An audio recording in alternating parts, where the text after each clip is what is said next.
আমরা সকলেই জানি যে সাপ ডিম পাড়ে, কিন্তু জানেন কি এমনও কিছু সাপ রয়েছে যারা ডিম পাড়ে না, বরং সরাসরি বাচ্চার জন্ম দেয়। তার মধ্যে একটি বিষধর সাপ রয়েছে যেটা আমাদের ভারত এবং বাংলাদেশে বিপুল পরিমাণে দেখতে পাওয়া যায়। আজকের ভিডিওতে আমরা সেই সব বিষধর সাপের কথা আপনাদের সাথে শেয়ার করব। তাহলে চলুন ভিডিওটা শুরু করা যাক। Number 1, death Eder. নামেই বোঝা যায় এটা একটা অনেক বিষাক্ত সাপ, কিন্তু অতটাও আক্রমণ করে না। এটা দেখতে পাওয়া যায় অস্ট্রেলিয়ায়। এদের লম্বা দাঁত আছে। এরা একবারে 30টি বাচ্চার জন্ম দিতে পারে। Number 2, green anaconda.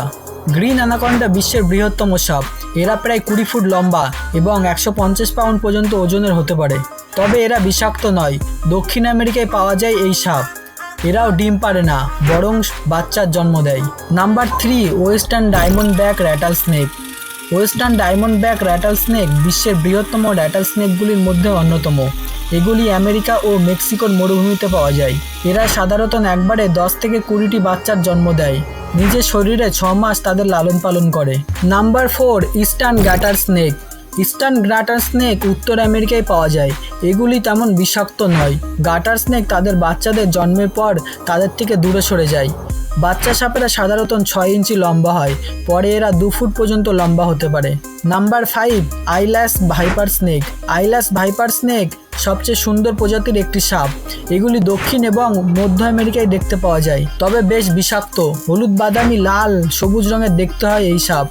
এই সাপের বাচ্চারা জন্মের সময় 7 থেকে 8 ইঞ্চি লম্বা হয়।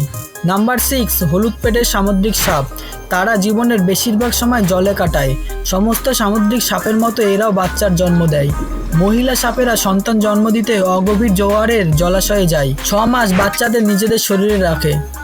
নাম্বার 7, রাসেল ভাইপার, অর্থাৎ বাংলায় যাদের চন্দ্রবোড়া বলা হয়। ভারত ও বাংলাদেশে এই সাপের কামড়ে সবচেয়ে বেশি মানুষের মৃত্যু হয়। এই সাপও ডিম পারে না, তারা বাচ্চার জন্ম দেয়। এদের শরীরের ভিতরে ডিম পরিণত হয় এবং বাচ্চা প্রসব করে।